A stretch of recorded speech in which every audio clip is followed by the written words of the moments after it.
Hi friends, welcome to Fluent English Every Day.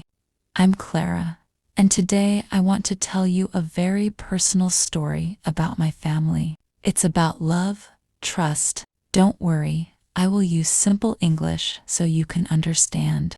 You can listen, speak, and shadow this story with me. Remember, you are doing great. Practice a little every day and you will get better. I am 32 years old. I have a daughter named Emily. She is 8 years old. I lived with my husband Daniel for 10 years. I loved him very much. I trusted him completely. Life felt happy and safe. One Friday night, Daniel went to a party.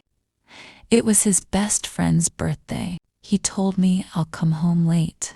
I said, "Okay, have fun." I stayed home because I was tired and had a small cold. The next morning, Daniel was very quiet. He sat at the kitchen table, looking at his coffee. I asked. He said softly, "Clara, I need to tell you something." My heart felt heavy. I didn't see it coming. He looked down and said, "I kissed someone last night." I was drunk. She came close, and I didn't stop her. For a moment, I couldn't speak. Then I whispered, "Who was it?" He said, "An old friend from school." It broke my heart. I felt pain in my chest. I asked. He said, "It was a mistake. Please forgive me." I stood up. My hands were shaking.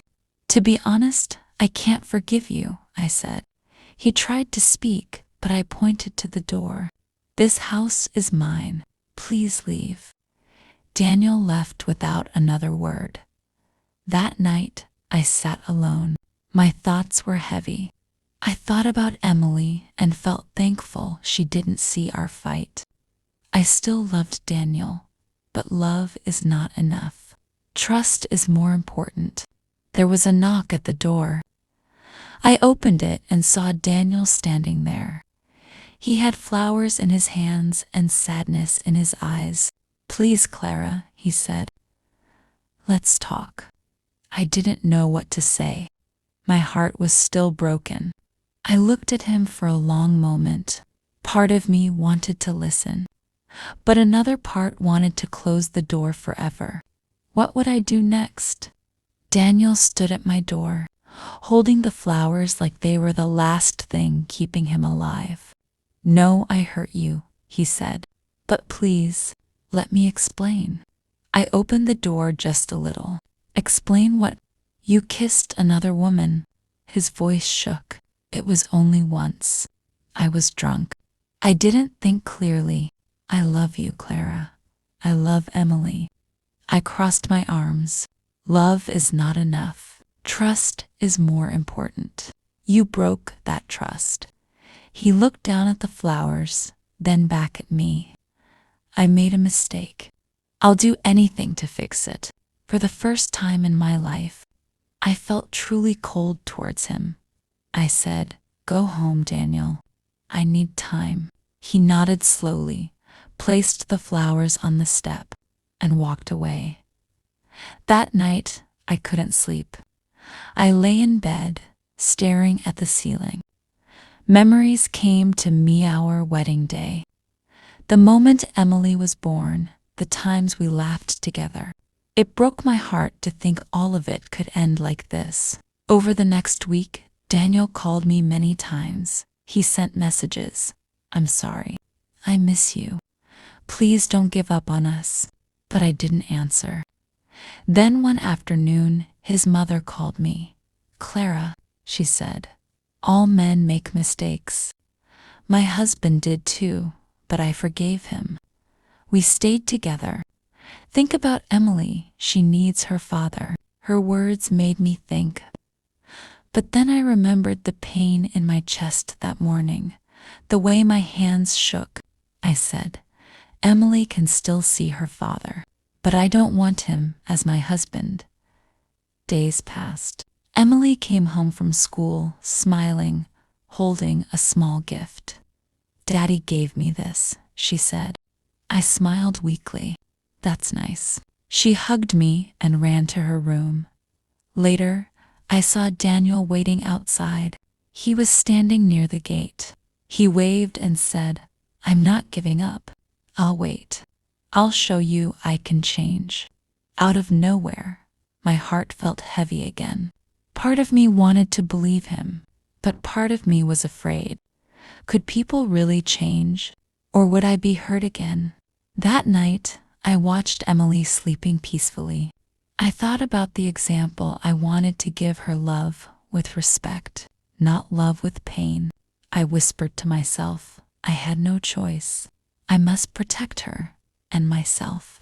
1 week later, Daniel knocked on my door again.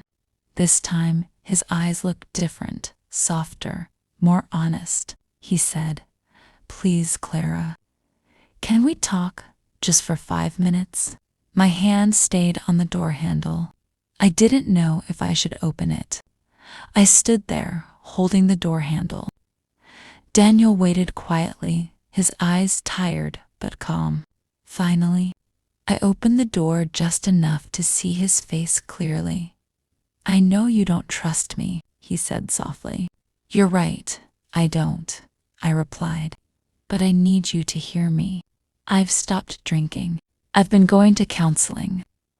I've changed, Clara." I studied his face. He didn't look like the man who had hurt me that night. Still, my heart remembered the pain. "It's not easy to believe you," I whispered. "I understand," he said. "I'll keep proving it. Not with words, but with actions." Out of nowhere, Emily ran from her room. "Daddy," she shouted, hugging his legs. Daniel knelt and hugged her back, tears in his eyes. Over the next months, he came every weekend to see Emily. He helped her with homework, took her to the park, and always brought her back on time. He never pushed me to talk, but he was always polite, always respectful. Slowly, I began to see the difference. One sunny afternoon, he came early and helped me clean the garden. When we finished, he looked at me and said, "Clara, I still love you. I miss our family. I know I made a terrible mistake, but I'm not that man anymore." I took a deep breath. For the first time in my life, I felt both strong and at peace. I looked at Emily, running in the sunshine with her doll. I looked back at Daniel. His eyes widened. "Really?" "Yes," I smiled. "But not because I'm weak. I choose to forgive because I'm strong. I want our family back." He took my hands. "I promise, Clara, I will never hurt you again." Emily ran over and hugged us both. "Are we happy now?" she asked. "Yes," I whispered. "We're happy now. We were not perfect, but we were real." We learned that sometimes people make mistakes, and if they are truly sorry and change, love can return and hearts can heal. You are stronger than you think. If you're learning English, remember, every day you are growing, even if it feels slow. Just like in life, small steps can lead to big changes. Thank you for listening to my story. If you enjoyed it, please subscribe to Fluent English Every Day. Like this video and keep practicing a little every day. Your English and your confidence will keep getting better.